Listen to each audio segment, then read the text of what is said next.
Hello, Charlie TCG here, and welcome back to my deck profile and another one for post rotation being Lost Box. It just won the biggest tournament in Japan. Let's see why it's so strong. So it is 16% of the top eight, which is in the city leagues, which is really, really high numbers. It has an incredible conversion rate, not really going further from top eight, but it's really powerful because it utilizes the flower selecting on Comfey. Looking at the top two cards, add one to your hand, one to the lost zone, fueling some attackers, utilizing and opening out Mirage Gate, which is why this single price deck is so good. It does utilize some two prizes, really, but that can really help with your matchups. And now I'm going to go into reason why some of them are so good. It still loses to like some Klefkis, which can really struggle, but you have Chorus and Lost Vacuum, so you still have ways to get around it. So let's look at the list.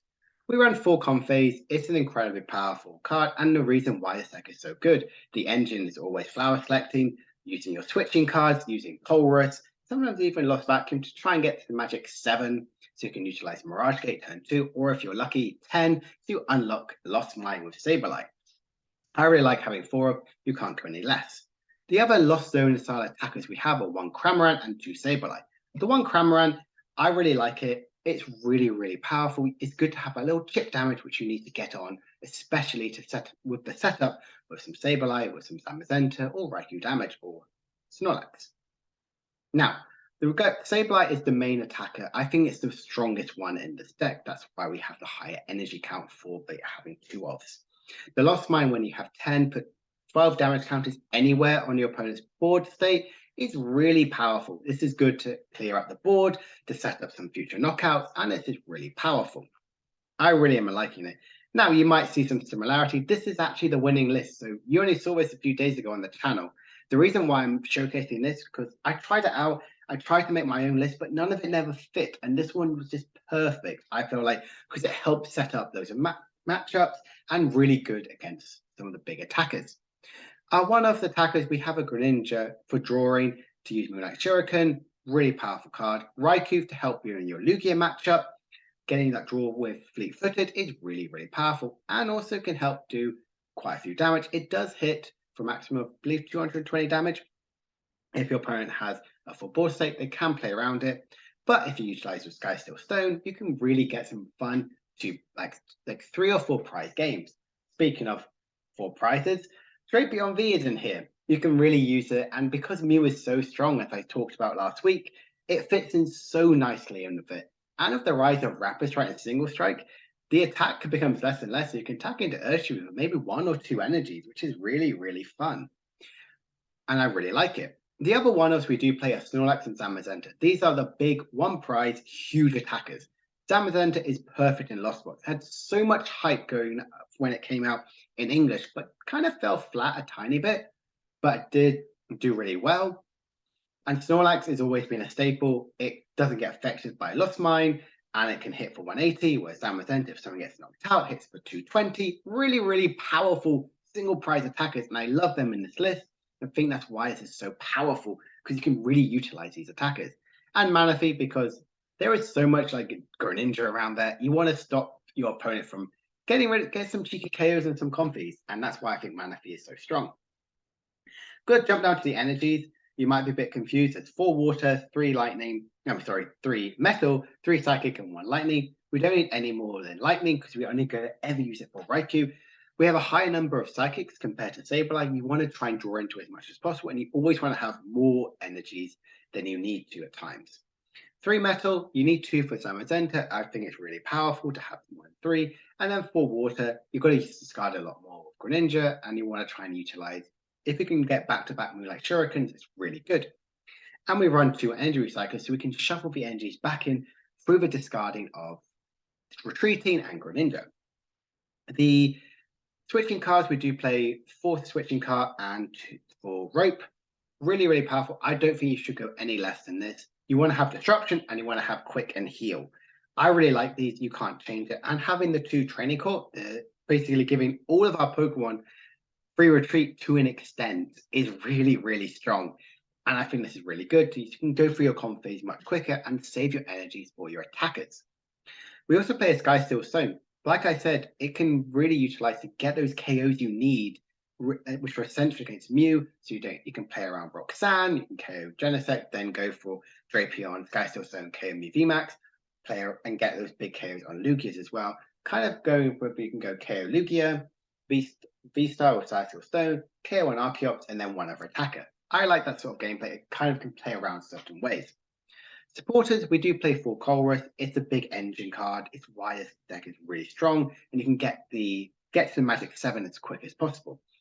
Play 2 Raihan. I really like 2 Raihan. I think Raihan is amazing in Lost Box to get the energy straight away to one of your attackers, and then any card you want from your deck. Like I said, this can get your Drapion Skysteel Stone, or get some item cards made, or the other energy card. I'm a huge fan of Raihan, and I think it's really, really powerful.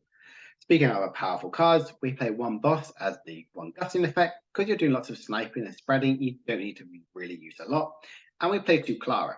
I like 2 Clara in this list because it gets you some of your Sableyes and energies, which were discarded, or any of your 1-up attackers, which you really desperately need. I think it's really good. The reason why it is a much higher count, we're not running Power Pile in this list, so you want to draw into them as much as possible. And finishing off with the item cards, we play 4 VIP Pass, 3 Nestball, guaranteed to get any of your Pokemon onto the bench. There's no get to the hand. All of your searching cards go straight to the bench. Luckily, there's no special effects with if they go from the hand. So I think it's really good. And VIP Pass can utilize well with Lost Vacuum and later on in the game. I spoke about Lost Vacuum earlier. So if you really get your Mirage Gates activated earlier, you can get rid of the Skysteel Stone or any stadium cards in play to get 2 additional cards in a Lost Zone, so you can open up your deck. That's how this deck works. You always want to go to 4 first of all, get to Cramorant, then you go 7 to get to Mirage Gate, and then 10 for Sableye. It's been a deck which has been around for nearly a year now, and I love it. It's just, such a powerful deck, which I think is really strong. And Heavy Ball, you can see the amount of one-offs in this list. It really helps get any of the cards you might need, which is really valuable. And finishing off with Echoing Horn, you can use this to play around with Sableye, with Greninja, and sometimes even just getting like an additional KO with Boss. With Echoing Horn, like either a Rolps or another Comfey, you can get like another like 2-price game, 2-price turn with Sableye and Greninja. So this is the list, and let's have a look at its rough matchups. I think this deck is really, really strong, and I was going with it, and it is really powerful. It has a very good Mew, Lugia, Arceus, Miraidon, and Gardevoir. I think because it can hit for weakness in most of these decks, and it's a single price deck to an extent, it's really good. The reason why Giratina is a 50-50, because Giratina, if they're not playing if they're playing Giratinas down at times, you can become a lot stronger because all of a sudden there's 2 prizes down and you can try and brace them that way. But if they're not and they go to be single prize attacking their Cramorant, Sableye, and Greninja, it can sometimes be a bit dicey. But that's something which you can always play around with. Definitely a matchup you should really test against. And I think in Giratina, you do have a good matchup overall. Same thing with Arceus Box, because it has so much variety, I still think you have a good matchup, but they can play some like powerful cards which can really navigate some of your stuff.